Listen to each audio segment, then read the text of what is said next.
Audio Jungle.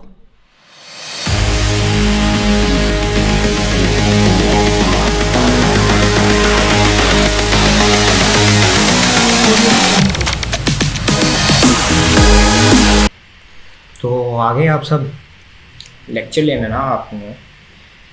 तो कैसे हैं मेरे प्यारे भाइयों और उनकी बहनों, उम्मीद है सब खैरियत से होंगे।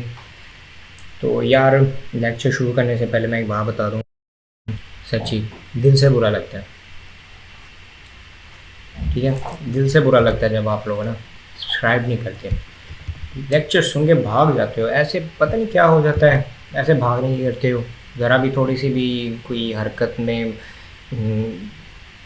हरकत करोगे तो बरकत होगी ना। तो इंशाल्लाह फिर मेरे चैनल पे भी बरकत होगी, और मेरे चैनल पे बरकत होगी तो आपकी स्टडी को यकीन करो मैं एनिमेटेड कर दूँगा पूरा इंशाल्लाह। तो चलें शुरू करते हैं। बिस्मिल्लाहिर्रहमानिर्रहीम। लेक्चर नंबर 7 जो कि हमने चैप्टर नंबर 8 स्टार्ट किया हुआ है। तो इसमें लेक्चर नंबर 7 है मैक्सवेल्स इक्वेशन। मैक्सवेल की इक्वेशन है जो कि आज हमने डिस्कस करनी है, इस पर हमारी सारी डिस्कशन रहेगी। तो और इसके कुछ मैंने ऑब्जेक्टिव सेट किए हैं। First of all we will talk about electrodynamics before Maxwell, कि इलेक्ट्रोडायनामिक्स जो है वो बिफोर मैक्सवेल वर्क किस तरह की थी। तो उसके बाद देखेंगे कि जो 4 इक्वेशंस हैं वो कौन सी हैं मैक्सवेल की, और लास्ट में हम डिस्कशन करेंगे Maxwell work on electrodynamics equation. जो मैक्सवेल ने किया था, जो इन इक्वेशन को उसने सेटिस्फाई करवाया था बाय थ्योरेटिकल आर्ग्यूमेंट्स, तो हम इस पर कंप्लीट डिस्कशन करेंगे, ठीक है। तो बिना किसी और टाइम वेस्ट के हम स्टार्ट करने जा रहे हैं अपना लेक्चर। तो हम स्टार्ट करते हैं इलेक्ट्रोडायनामिक्स बिफोर मैक्सवेल। मैक्सवेल से पहले इलेक्ट्रोडायनामिक्स किस तरह की नज़र आती थी। अंकल मैक्सवेल बहुत ही अच्छे इंसान थे, बहुत उन्होंने वर्क किया, बहुत मेहनत की उन्होंने, कि गॉसेस लॉ को, फैराडे लॉ को, एम्पीयर्स लॉ को मुकम्मल चेंज करके रख दिया। इतने वेले थे। मेरा भी वैसे इरादा बन रहा है कि मैं न्यूटन को और आइंस्टाइन को ना, इनको भी मैं ना फारिग करा दूँ। बहुत यार बर्दाश्त कर लिया, अब नहीं होता बर्दाश्त, इनको भी मैं ना फारिग करवाना है। अच्छा, इनकी भी मैंने इक्वेशंस को ना चेंज कर देना है, बस टाइम नहीं लगता। दुआ किया करो टाइम लग जाए, अल्लाह आपकी भी स्टडी में बरकत दे। तो क्वेश्चन नंबर 1, 2, 3 एंड 4। अब ये इक्वेशंस हैं बेस फॉर इलेक्ट्रोडायनामिक्स, ये बेस हैं इलेक्ट्रोडायनामिक्स की। तो अब इन इक्वेशंस को एज इट इज़ ऐसे ही याद रखना है, और वो याद किस तरह रखना है वो मैं बताता हूँ। अब 2 इक्वेशंस जो हैं वो हैं ई के लिए, और 2 इक्वेशन हैं बी के लिए। ई यानी कि इलेक्ट्रिक फील्ड के लिए, और 2 हैं मैग्नेटिक फील्ड। क्योंकि हमने इलेक्ट्रोडायनामिक्स में अब तक मैग्नेटाइजेशन चैप्टर पढ़ा है, फिर उसमें हमने इलेक्ट्रिक फील्ड यानी कि कंजर्वेशन लॉज, और आगे हम यानी कि अब तीसरा चैप्टर हमारा चल रहा है। तो इन 3 चैप्टर में हमारा वास्ता जितना भी पढ़ा है वो यहाँ तो मैग्नेटाइजेशन से पढ़ा है, यहाँ इलेक्ट्रिक फील्ड से। तो जहाँ पर मैग्नेटाइजेशन है, जहाँ पे मैग्नेटिक फील्ड है, वहाँ पे इलेक्ट्रिक फील्ड भी डेफिनेटली है। तो अब फर्स्ट इक्वेशन है curl dot E is equal to 1 और एप्सिलॉन नॉट रो, और इसको हम गॉसेस लॉ के नाम से जानते हैं, जो कि हमने प्रीवियस इलेक्ट्रोडायनामिक्स 1 में इसकी कंप्लीट एक्सप्लेनेशन, इसकी फॉर्मुलेशंस, इसकी जितनी भी थ्योरी है वो सारी पढ़ी हुई है। तो सेकंड है curl dot B is equal to 0, इसका कोई नेम नहीं है, ये एनोनिमस है। तो अब ये curl dot B is equal to 0 कैसे। अब क्वेश्चन नंबर 3 है curl dot E is equal to minus partial B over partial t, ठीक है। तो इसे फैराडे लॉ के नाम से जाना जाता है, जो कि आगे आने वाले लेक्चर्स में हमारे लिए काफ़ी हेल्पफुल ये इक्वेशन रहेगी, और प्रीवियस हमारे काफ़ी लेक्चर्स में भी इसने हमें हेल्प आउट किया है, क्योंकि हमने फैराडे की डिफरेंशियल और इंटीग्रल फॉर्म भी पढ़ी है। तो आगे एम्पीयर लॉ है curl cross B is equal to mu naught J, ठीक है। तो ये इलेक्ट्रोडायनामिक्स की इक्वेशन हैं, ये 4 इक्वेशन है इलेक्ट्रोडायनामिक्स की। तो अब इलेक्ट्रोडायनामिक्स बिफोर मैक्सवेल वर्क यही थी, ये सारी वही थी। तो जब मैक्सवेल ने इस पे वर्क किया तो इसको थोड़ा सा कम्पैक्ट कर दिया, उसने इसकी थोड़ी सी कम्प्लेक्स फॉर्म जो है वो इंट्रोड्यूस करवाई। तो अब हम उसकी तरफ बढ़ते हैं। बढ़ने से पहले हम इन इक्वेशन को सेटिस्फाई कर लेते हैं कि ये जो इक्वेशन हैं सेटिस्फाई भी कर रही हैं, यानी कि अब हम गॉस लॉ हमने पढ़ा, हम आगे नेक्स्ट पॉइंटिंग थ्योरम पढ़ेंगे। उसके पहले first year, second year, 9th 10th में या मैथ के कुछ हम थ्योरम होते हैं जैसे कंजर्वेशन लॉ है, तो हम उसको क्या करते हैं, हम उनको सेटिस्फाई करते हैं कि हमारे पास जो राइट हैंड साइड है वो इक्वल टू आ रही है लेफ्ट हैंड साइड के। ठीक है, तो अब अगर ये दोनों साइड से सेटिस्फाई हो जाए तो हम कहते हैं कि हमारी जो हमारा रिजल्ट है वो सेटिस्फाई है। इसी तरह हम इसकी सेटिस्फेक्शन के लिए कुछ टर्म्स इंट्रोड्यूस करवाएंगे यहाँ पे। तो चलते हैं, हम स्टार्ट करते हैं। These equations represent the state of electromagnetic theory in the mid 19, यानी कि मिड 1950 तक ये जो इक्वेशंस हैं चार, इनको इलेक्ट्रोमैग्नेटिक थ्योरी के तौर पर रिप्रेजेंट किया जाता था जब तक अंकल मैक्सवेल ने इस पे वर्क स्टार्ट नहीं किया। ठीक है, तो फिर अंकल मैक्सवेल को याद है कि चलो जी मेरे पास नॉलेज है, मैंने ग्रेजुएशन कर लिया, मैंने पीएचडी भी कर लिया फिज़िक्स में, तो मुझे फिज़िक्स में कह रहा हूँ, स्पेशलाइजेशन कर लिया है, तो मुझे इस पे वर्क करना चाहिए। तो उन्होंने इस पे वर्क किया, तो फिर थोड़ी सी इसकी एडवांस शेप हमारे पास आ गई। तो we have to satisfy these 4 equation. अब हमने इन 4 इक्वेशन को सेटिस्फाई करना है। सेटिस्फाई करने के लिए हम क्या करेंगे, सबसे पहले ले लेंगे इक्वेशन नंबर 1। अब इक्वेशन नंबर 1 हमारे पास क्या है, इक्वेशन नंबर 1 में हमारे पास जो भी है हम उसका रिजल्ट निकालेंगे। तो उसके लिए हमने क्या करना है, हमने फ्लक्स ले लेना है, क्योंकि मैंने बताया कि अब जो 2 इक्वेशन हैं वो हैं ई के लिए और 2 इक्वेशन हैं बी के लिए। ठीक है, तो फर्स्ट ऑफ ऑल हम लेंगे ई के लिए। अब ई है, कोई भी बॉडी है वहाँ पे इलेक्ट्रिक फील्ड है, तो इलेक्ट्रिक फील्ड होने की वजह से वहाँ पे डेफिनेटली फ्लक्स भी होगा, इलेक्ट्रिक फ्लक्स। तो इलेक्ट्रिक फ्लक्स होने की वजह से हम यहाँ पे इलेक्ट्रिक फ्लक्स ले रहे हैं। तो इलेक्ट्रिक फ्लक्स ले लिया is equal to charge over epsilon naught, तो ये हमने ले लिया। उसके बाद मैं क्या करूँ, चार्ज को मैं ट्रांसफॉर्म कर देता हूँ इसकी इंटीग्रल फॉर्म में, यानी कि मैं चार्ज को ले रहा हूँ वॉल्यूम चार्ज डेंसिटी में। यहाँ पे तो सिंपल चार्ज है ना, तो अब मैं इसी चार्ज को वॉल्यूम चार्ज डेंसिटी में अगर ले लूँ तो इसकी सेल पे कोई फ़र्क पड़ने वाला नहीं है। ठीक है, तो इसको मैंने इक्वेशन नंबर 1 का नेम दे दिया। बस इसमें ये किया कि इस एप्सिलॉन नॉट को अलहदा कर लिया और इस जो चार्ज है ना इसको मैंने इस वॉल्यूम फॉर्म में लिख दिया। अब आगे नेक्स्ट जो मैंने टर्म लेनी है वो है बाय डेफिनेशन। अगर हम डेफिनेशन देखें इसकी फ्लक्स की डेफिनेशन क्या है कि electric field lines passing throw surface per unit time, यानी कि पर यूनिट एरिया या पर यूनिट टाइम ही है, यानी कि field of lines passing throw unit area से जितनी फील्ड ऑफ लाइंस गुजरी होती हैं उसे हम कहते हैं ये इलेक्ट्रिक फ्लक्स है या मैग्नेटिक फ्लक्स है। मैग्नेटिक होगा, ई होगा तो हमारे पास इलेक्ट्रिक फ्लक्स है। तो बाय डेफिनेशन हमारे पास ये टर्म बन जाती है। ठीक है, flux E is equal to E dot D A. ठीक है, अब इन दोनों को मैंने नेम दे दिया, एक को ए का और एक को 2 का। तो अगर मैं इन दोनों को आपस में कंपेयर कर लूँ, ऐड कर लूँ, तो मेरे पास क्या होगा, ये टर्म ये चीज़ बन के आ जाएगी ई डॉट डी ए। वही सिर्फ रिजल्ट वही है, सिर्फ इनकी ये जो लेफ़्ट साइड है ना ये बस चेंज हो गई है, यानी कि इस लेफ़्ट साइड को ख़त्म करके इसको मैंने लेफ़्ट साइड पर रख दिया और इसको मैंने राइट साइड पर रख दिया। ठीक है, तो अब इनकी जो मैंने अरेंजिंग कर दिया, यानी कि इनको मैंने अरेंज कर दिया। तो इनको अरेंज करने के बाद हमने क्या करना है, यहाँ पे हमने अप्लाई करना है डाइवर्जेंस। तो हमने डाइवर्जेंस क्यों अप्लाई करना है, क्योंकि हम चाहते हैं कि हम अपने सरफेस इंटीग्रल को ले जाएं वॉल्यूम इंटीग्रल में। डी ए जो होता है हमारे पास सरफेस इंटीग्रल होता है ना, तो हम अपने सरफेस इंटीग्रल को ले जाएंगे वॉल्यूम इंटीग्रल में। तो उसके लिए हम क्या करेंगे, यहाँ पे कर्ल अप्लाई कर देंगे, डाइवर्जेंस अप्लाई कर देंगे। तो डाइवर्जेंस यहाँ पे मैंने अप्लाई नहीं किया, यहाँ पे मैंने उसको शॉर्टली डायरेक्ट मैंने उसका आंसर लिख दिया जो रिज़ल्ट आया।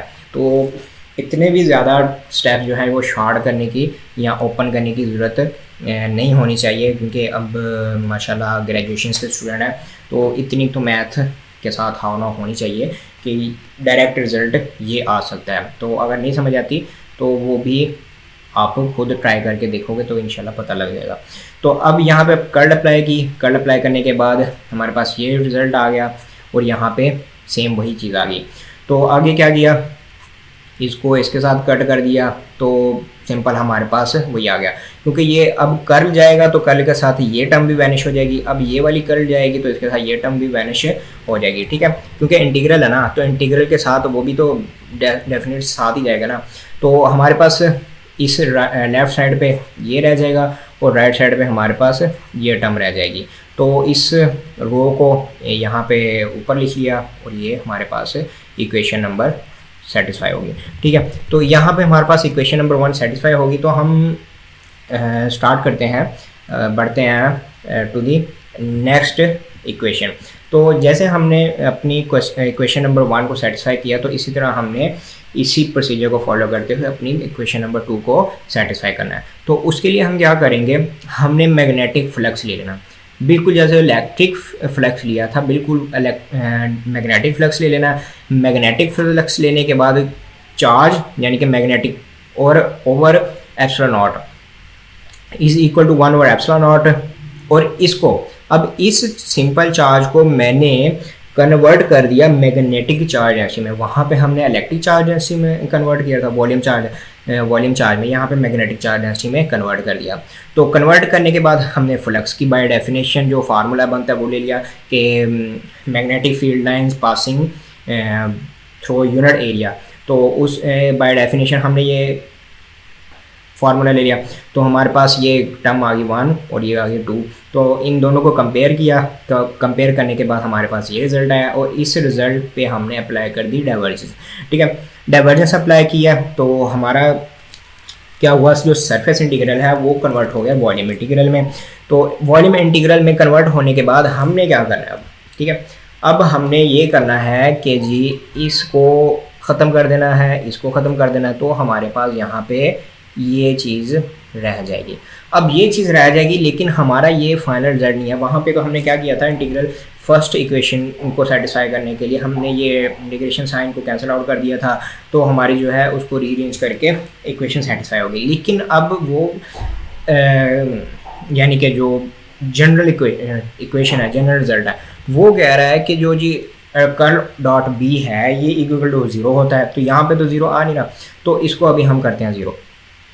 अब हम जानते हैं कि जो रो होता है, रो यानी कि हमारे पास जो डेंसिटी होती है मैग्नेटिक चार्ज डेंसिटी, इसको हम रो को चार्ज डेंसिटी कहते हैं ना, रो को डेंसिटी कहते हैं। तो ये जो मैग्नेटिक चार्ज डेंसिटी होती है ये ऑलवेज इक्वल टू 0 होती है, ठीक है। तो अब जब ये वाली टर्म हो जाएगी 0, ठीक है, अब ऊपर 0 आ गया तो नीचे क्या होगा, ये भी 0 हो जाएगा। तो 0 होने की वजह से ये राइट हैंड साइड हो जाएगी 0, ठीक है। तो अब ये 0 होगी। अब ये किस तरह 0 होती है, क्यों, आखिर इसके पीछे साइंस क्या है। यहाँ पे अगर नॉर्मल यानी कि डेली लाइफ एग्जांपल में हम देखें तो इसको समझना बहुत आसान है। अब मैं यहाँ पे ले लेता हूँ एक पॉजिटिव चार्ज और यहाँ पे मैं ले लेता हूँ नेगेटिव चार्ज, बल्कि सिर्फ अभी लेना पॉजिटिव की बात कर लेते हैं। अब यहाँ पे पॉजिटिव चार्ज अकेला पड़ा हुआ है। हम अगर इलेक्ट्रिक सेंस में बात करें, इलेक्ट्रोस्टैटिक में, तो हम पॉजिटिव को सेपरेटली इंडिविजुअली एक ही चार्ज को हम ले सकते हैं, ठीक है। तो अब अगर मेरे पास एक चार्ज होगा ना, वो क्या करेगा, अपने सराउंडिंग में कुछ फील्ड है, ठीक है, कुछ इलेक्ट्रिक फील्ड लाइंस को इंड्यूस कर देगा, वहाँ पे एक फील्ड इंड्यूस हो जाएगा, ठीक है। तो अब जब मैं इसी, ठीक है, अब जब तक इसके करीब कोई और चार्ज नहीं आएगा ना, इसके यानी कि नेगेटिव चार्ज, जब इसी मैग्नीट्यूड का कोई नेगेटिव चार्ज इसके पास नहीं आएगा तो इसके सराउंडिंग में ये जो इलेक्ट्रिक फील्ड है ना ये फ्लो होती रहेंगी, ठीक है, वहाँ पे इलेक्ट्रिक फ्लक्स बना रहेगा। जब मैं किसी भी नेगेटिव चार्ज को इसके पास लेकर आऊँगा तो क्या होगा, अब हम जानते हैं कि पॉजिटिव चार्ज जो होता है वो हमेशा अपने सेंटर से जो है वो इलेक्ट्रिक फील्ड लाइंस को आउट करता है, यानी कि पॉजिटिव से नेगेटिव की तरफ हमारी जो है इलेक्ट्रिक फील्ड लाइंस वो फ्लो करती हैं। तो जब मैं इस चार्ज के पास नेगेटिव को लेकर आऊँगा तो क्या होगा, ये सारी लाइंस इस तरफ जाना शुरू हो जाएंगी, ठीक है। पहले क्या हो रहा था, पहले सरफेस में, ठीक है, यानी कि जो भी हमारी सरफेस थी या जो भी हमारा मीडियम था उसमें जा रही थी। लेकिन अब जब मैं यहाँ पे चार्ज लेकर आया तो यहाँ पे क्या हुआ, यहाँ पे उस नेगेटिव चार्ज ने सारी फील्ड ऑफ लाइन को अपने अंदर एब्जॉर्ब कर लिया, यानी कि बाहर कुछ भी नहीं जा रहा। तो बिल्कुल सेम इसी अगर फोनोमेना को अगर देखें मैग्नेटोस्टैटिक में, मैग्नेटिज्म के साथ, तो हम जानते हैं कि अगर मैग्नेट जहाँ पे होता है वहाँ पे नॉर्थ पोल और साउथ पोल होता है, और पॉजिटिव और नेगेटिव चार्ज ये सेपरेट इंडिविजुअली एग्जिस्ट करते हैं। लेकिन इस सेंस में मैग्नेटिक सेंस में कभी भी नॉर्थ पोल और साउथ पोल अलहदा या मोनोपोल एग्जिस्ट नहीं करते। यानी कि अभी ऐसा नहीं हो सकता आप किसी मैग्नेट को ब्रेक कर दें, इसके पार्टीशन कर दें और नॉर्थ पोल अलहदा हो जाए और साउथ पोल अलहदा हो जाए। जैसे कि हमने मैग्नेटाइजेशन के चैप्टर में पढ़ा था कि पहले साइंटिस्ट का मानना ये था कि नॉर्थ पोल और साउथ पोल अलहदा होते हैं और इनके दरमियान कुछ स्पेस होती है, लेकिन ये थ्योरी बिल्कुल रॉन्ग थी। तो अब क्योंकि ये दोनों अलहदा हो नहीं सकते, ठीक है, तो इसलिए यहाँ से जितनी फील्ड लाइंस निकलती हैं नॉर्थ पोल से, north pole as a positive behave करता है ना, तो जितनी भी निकलती हैं वो साउथ में जाकर अब्जॉर्ब हो जाती हैं। आप किसी भी एक मैग्नेट को ले लें, उसमें जितनी मर्जी ब्रेकआउट कर दें, उसमें जितनी मर्जी पार्टीशन कर दें, वो जितनी पार्टीशन होगी उतने ज़्यादा नॉर्थ और साउथ पोल बन जाएंगे, ठीक है। तो अब जितनी नॉर्थ से लाइन निकलेंगी वो पास हो जाएंगी साउथ में। तो अब जहाँ पे मैग्नेट पड़ा होगा वहाँ पे जो मीडियम होगा ना, उस मीडियम के अंदर, उस मीडियम पे ना कोई मैग्नेटिक फील्ड बनेगा, ना वहाँ पे कोई मैग्नेटिक फ्लक्स होगा। यानी कि बात वही होगी कि मैग्नेटिक फ्लक्स डेंसिटी जो है वो ज़ीरो हो जाएगी। यानी कि उस पर जब चार्ज वहाँ से जो फील्ड ऑफ लाइंस हैं वो सरफेस पे एक्ट ही नहीं कर रही, उस पर जा ही नहीं रही, उस तक पहुँच ही नहीं रही, तो वहाँ पे कोई यानी कि किसी तरह का कोई चेंज नहीं आने वाला। तो इसका मतलब है वहाँ पे चार्ज ऐसी जो होगी वो हो जाएगी ज़ीरो, ठीक है। तो ज़ीरो होने की वजह से हम इस सेकंड जो इलेक्ट्रोडायनामिक्स की हमारे पास सेकंड टर्म आती है, हम उसे कहते हैं कि ये होती है इज़ इक्वल टू ज़ीरो। तो होप कि इस ज़ीरो की समझ आ गई होगी कि ये ज़ीरो किस वजह से होता है। तो आगे हम चलते हैं इक्वेशन नंबर 3 की तरफ। तो इक्वेशन नंबर 3 की तरफ हम चलते हैं तो हमारे पास ये एक फार्मूला है, ठीक है। अब ये EMF फार्मूला है, तो अब इसमें ये E है और ये फ्लक्स है। अब इसकी अपनी कहानी है और इस टर्म की अपनी कहानी है। इन दोनों कहानियों को हम साथ मिलाएंगे तो एक हमारे पास नई स्टोरी आ जाएगी, नई मूवी बन के आ जाएगी, ठीक है। अब ये कहता है मैं EMF हूँ और ये साइड कहती है मैं फ्लक्स हूँ। फ्लक्स चेंज हो रहा है विद रिस्पेक्ट टू टाइम। तो हम जानते हैं कि जब फ्लक्स चेंज हो रहा था टाइम में तो वहाँ पे EMF इंड्यूस हो जाती है। तो हम क्या करेंगे, हम EMF का फार्मूला लग लेंगे, वो पुट कर दिया E.dl, और फ्लक्स का फार्मूला हम जैसे कि जानते हैं इंटीग्रल फॉर्म में, वो हमारे पास ये होता है माइनस पार्शियल और partial t B dot D है, ठीक है। तो अगर हम इसमें इंटीग्रल ख़त्म कर दें, ये जो लगा हुआ है, तो सिंपली हम बी डॉट ए इस तरह लिख सकते हैं या बी ए इस तरह लिखा जाता है, ठीक है। तो ये इन दोनों टर्म्स के फार्मूलाज हमने यहाँ पे पुट कर दिए। तो as we know from Stokes theorem, हमने स्टोक्स थ्योरम से यहाँ पे डाइवर्जेंस अप्लाई कर देनी है, जैसे कि हम पहली दो इक्वेशन में करते आए हैं। तो हमने सिर्फ सिंपली यहाँ पे भी क्या करना है, यहाँ पे हमने वो डाइवर्जेंस अप्लाई कर देनी है। तो अब जब यहाँ पे इस टर्म के साथ और इस टर्म के साथ मैं डाइवर्जेंस अप्लाई करूँगा तो क्या होगा, सॉरी सिर्फ इसके साथ ये E.dl के साथ हम डाइवर्जेंस अप्लाई करेंगे। तो डाइवर्जेंस के साथ E के साथ डाइवर्जेंस अप्लाई करने से साथ अब मुझे ये रिजल्ट मिल जाएगा, कर्ल क्रॉस E या del cross E dot D A. और इस DL को मैंने कन्वर्ट कर दिया है किसमें, अपने लाइन इंटीग्रल से सरफेस इंटीग्रल में, ठीक है। अब इस को मैंने चेंज कर दिया है लाइन टू सरफेस इंटीग्रल, और ये सेम एज इट इज़ मेरे पास टर्म बिल्कुल वैसे ही नीचे आ गई, ठीक है। तो अब ये नीचे आ गई टर्म, तो आगे मैंने क्या किया, इस इंटीग्रल को इसके साथ रिमूव कर दिया। तो ये इंटीग्रल जब वैनिश हो गया तो क्या हुआ, curl cross E is equal to minus partial B और पार्शियल टी। तो ये हमारे पास अंकल फ्राइडे की इक्वेशन बन के आ गई। ये जो अंकल फ्राइडे कहते हैं कि बी होता है तो E होता है, E होता है तो B होता है। तो अब हम मूव ऑन करते हैं अपनी क्वेश्चन नंबर 4 की तरफ। अब इक्वेशन नंबर 4 है उसमें है curl cross B is equal to mu naught जे।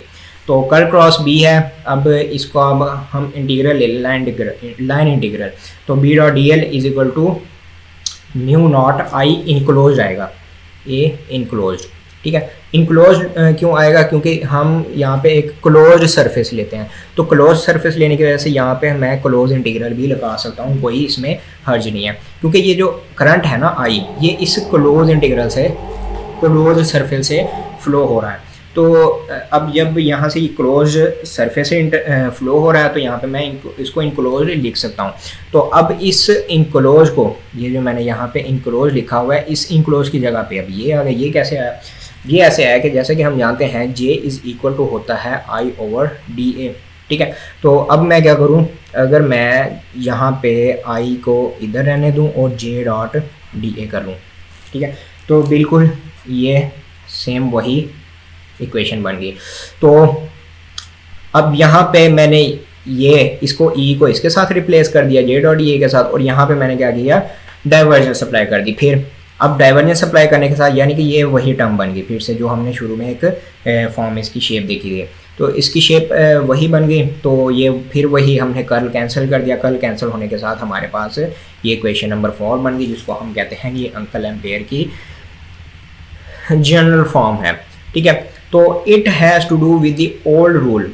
अब हमने सारी इक्वेशन सेटिस्फाई कर ली कि ये वाकई ये हकीकत है, ये ठीक है जी, आप सही हैं, हम गलत हैं, आप ठीक हैं।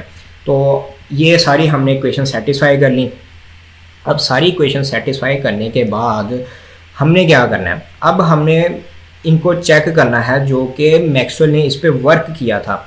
मैक्सवेल ने इस पर वर्क किया था, उसने कुछ इसमें टूल्स अप्लाई करके देखे थे कि ये एक दूसरे के साथ भी सेटिस्फाई करते हैं, यानी कि इटसेल्फ तो ये इनके रिजल्ट सेम आ रहे हैं जो कि हमने इक्वेशन देखी है। अब ये एक दूसरे के साथ भी इनकी सेटिस्फेक्शन है कि नहीं, यानी कि इनकी एक दूसरे के साथ भी बनती है कि नहीं है, बस ऐसे ही दूर दूरी। तो उसके लिए हम क्या करें, it has to do with the old rule that divergence of curl is always zero. अब ये हमेशा याद रखना है, जो डाइवर्जेंस होती है ना, डाइवर्जेंस कर्ल की डाइवर्जेंस वो हमेशा होगी ज़ीरो। अगर हम अप्लाई कर दें डाइवर्जेंस टू नंबर 3 कौन सी, इक्वेशन नंबर 3 पे। अब इक्वेशन नंबर 3 कौन सी है, भूल गए होंगे उम्मीद है, तो पार्शियल बी ओवर अंकल फराडे की ये इक्वेशन है, इक्वेशन नंबर 3, जिसको हमने 3rd नंबर पे इलेक्ट्रोडायनामिक्स की इक्वेशन में रखा हुआ है। तो अब ये हमारे पास इक्वेशन आ गई, इक्वेशन नंबर 3। इस पे अगर हम अप्लाई कर दें कर्ल, ठीक है, तो अब कर्ल अप्लाई करने के साथ हमारे पास क्या होगा, अब इसको देखें और इसको देखें। अब ये जो टर्म है राइट साइड पे डेल डॉट बी, तो del dot B is equal to, ये जानिब से नहीं लगती, जैसे हमने इक्वेशन नंबर 2 में इसी तरह का कुछ हमने देखा था, तो ये होता है इज इक्वल टू 0, ऐसे ही है ना। तो यहाँ पे भी लिखा हुआ है बाय यूजिंग इक्वेशन नंबर 2। अगर हम इक्वेशन नंबर 2 से इसको देखो तो ये चीज़ 0 होती है, और 0 इसके साथ 0 हो जाएगा, यानी कि यहाँ पे ये जो पार्शियल है लगा हुआ ये ख़त्म हो जाएगा। तो अभी हमने कहा है जो डाइवर्जेंस होती है, यानी कि ये डाइवर्जेंस है, ठीक है। ये मैं अभी एक मिनट बताता हूँ ये डाइवर्जेंस क्या है। ये डाइवर्जेंस है,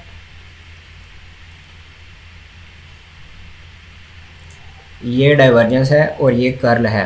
कर्ल क्योंकि इसके साथ क्रॉस प्रोडक्ट है, इस वजह से ये कर्ल है। साइन सेम ही है, लेकिन बस इसमें थोड़ी सी वो ट्रिक्स होती हैं, वो मैं इंशाल्लाह डाइवर्जेंस पे, कर्ल पे और कन्वर्जेंस पे, इस पे एक कंप्लीट सेपरेट से लेक्चर बनाऊंगा, उसमें इसको डिटेल से लेकर चलेंगे। तो अब ये हमने इक्वेशन यहाँ पे स्टेटमेंट में कहा divergence of curl is always zero, यानी कि ये जो होगी ना टर्म, ये भी ज़ीरो हो जाएगी, और ये तो वैसे ही ज़ीरो है, तो यानी कि 0 इज इक्वल टू 0, यानी कि ये सेटिस्फाई होगी। हमारे पास ये इक्वेशन तो होगी satisfy, equation number 3। Equation number 3 तो हमने सेटिस्फाई कर ली 2 के साथ मिला के। अब हम आगे क्या करेंगे, अगर यही बिल्कुल procedure, but when we do the same thing to number 4, अगर हम यही सब कुछ अप्लाई करें इक्वेशन नंबर 4 पे, इक्वेशन नंबर 4 अंकल एम्पेयर की वो इक्वेशन है, तो अगर हम उस पर अप्लाई करें तो क्या होगा। अब हमने यहाँ पर डाइवर्जेंस अप्लाई की, तो अभी हमने देखा था कि जो ये होता है इक्वेशन नंबर 2 से ये होता है 0, ठीक है, कर्ल क्रॉस बी होता है 0, तो ये टर्म तो होगी 0, लेकिन ये टर्म 0 नहीं हो सकती, ठीक है। तो वो टर्म 0 क्यों नहीं हो सकती? द लेफ्ट साइड, जो ये लेफ्ट साइड है, मस्ट बी 0, उसको मस्ट बी 0 होना है, but the right side is general is not for static current. ये जो है ये स्टैटिक करंट के लिए नहीं है, ये राइट साइड स्टैटिक करंट के लिए नहीं है। द डाइवर्जेंस ऑफ जे, इस जे की डाइवर्जेंस, अगर हम जे के साथ डाइवर्जेंस लें इस तरह, तो ये इज इक्वल टू हो जाएगा 0, ठीक है।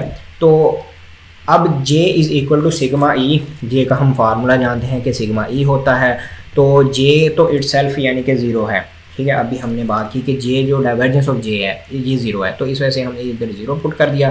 तो कर्ल ऑफ E यानी कि डाइवर्जेंस ऑफ E, अभी ऊपर अभी डाइवर्जेंस ऑफ E हमने बात की थी कि divergence of E always will be 0, always be 0। तो ये J डाइवर्जेंस ऑफ J 0 होती है और डाइवर्जेंस ऑफ कर्ल वो भी 0 होती है, तो इस वजह से हमारे पास ये जो टर्म है वो वैनिश होगी, 0 होगी, तो ये सेटिस्फाई होगी। When we go beyond magnetostatic, जैसे हम इलेक्ट्रोस्टैटिक पढ़ते हैं, जैसे हमने इलेक्ट्रोस्टैटिक को स्टडी किया है, इसी तरह मैग्नेटोस्टैटिक भी है, यानी कि अगर इलेक्ट्रॉन्स जो हैं पॉजिटिव नेगेटिव जो हमारे पास चार्ज होता है, अगर ये स्टैटिक कंडीशन में हो सकते हैं, तो नॉर्थ और साउथ के जो यानी कि यहाँ पे फील्ड होगा या जो भी इनका, ठीक है, होगा, तो वो भी स्टैटिक कंडीशन में हो सकता है।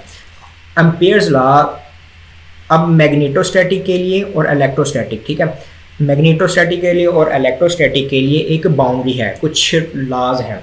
अब अगर हम इस बाउंड्री को आउट करते हैं यहाँ, यानी कि अगर हम इस बाउंड्री से आउट होते हैं, तो जो वो लॉज है ना वो यहाँ पे इस बाउंड्री के बाहर वर्क नहीं करेंगे। तो इसी तरह वो कह रहा है कि अगर वही बियॉन्ड मैग्नेटोस्टैटिक, अगर हम मैग्नेटोस्टैटिक के बियॉन्ड जाएंगे तो Ampere's law can't be right, Ampere's law वहाँ पे रॉन्ग हो जाएगा। दी अबव इक्वेशन, ये जो इक्वेशन है above equation it self satisfy, अपने आप को सेटिस्फाई करेगी when current is in static condition, जब करंट स्टैटिक कंडीशन में होगा ये अबव इक्वेशन सेटिस्फाई होगी। लेकिन जब ये करंट जो है स्टैटिक नहीं होगा तो ये सेटिस्फाई नहीं होगी, यानी कि 0 इज़ इक्वल टू 0 नहीं होगा। तब क्या होगा? 0 नॉट इक्वल टू समथिंग, जो भी हमारे पास रिजल्ट आएगा। तो हम देख लेते हैं कि हमने स्टैटिक कंडीशन में तो देख लिया था, हमारे पास करंट जो है वो 0 आ गया। अब अगर नॉन स्टैटिक हो, चार्ज जो है नॉन स्टैटिक कंडीशन में हो, इफ़ करंट वेरिंग, अगर करंट वेरी कर रहा हो और नॉन स्टडी हो, एम्पेयर्स लॉ इन इंटीग्रल, अब हमारे पास जो एम्पेयर्स लॉ है वो इंटीग्रल फॉर्म में ये बताता है, ठीक है। तो curl close integral B dot D L is equal to mu naught I enclose, वही बात होगी जो अभी हमने ऊपर डिस्कस की है इक्वेशन नंबर 3 को सेटिस्फाई करते हुए, इक्वेशन नंबर 4 को सेटिस्फाई करेगा, जो कि अंकल एम्पेयर की इक्वेशन है, जिसमें अभी मैंने कहा था कि अभी आई इंक्लोज हमने क्यों लिया है। आई इंक्लोज लिए इसलिए लिए क्योंकि हमारे पास जो सरफेस है उसके अंदर चार्ज जो है वो इंक्लोज है, उसी सरफेस के ऊपर वो फ्लो कर रहा है। तो हमने लाइन इंटीग्रल को डाइवर्जेंस अप्लाई करके कन्वर्ट किया था सरफेस इंटीग्रल में, तो इसी तरह हमने क्या किया यहाँ पे भी हमने अप्लाई कर दिया अपना इंटीग्रल डाइवर्जेंस अप्लाई करने के बाद हमारे पास ये एक टर्म बन के आ गई, ठीक है।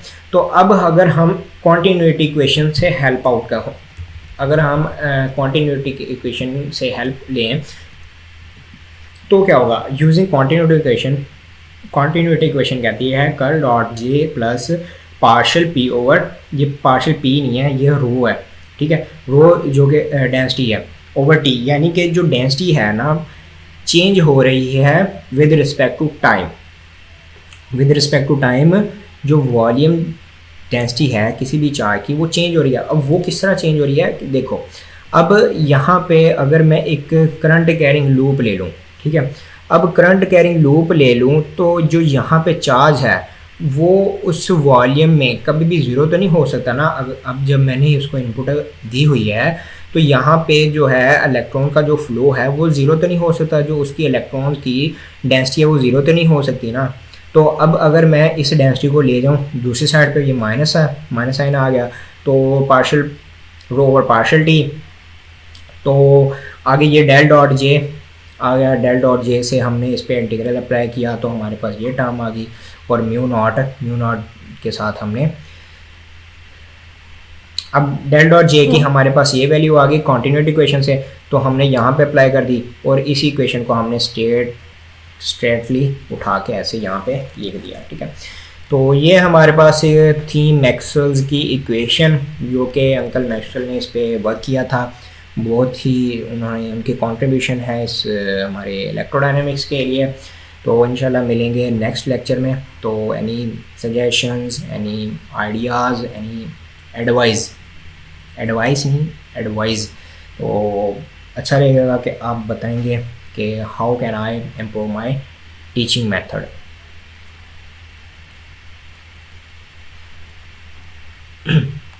How can I improve. तो मिलेंगे इंशाल्लाह नेक्स्ट लेक्चर में। अल्लाह हाफिज़।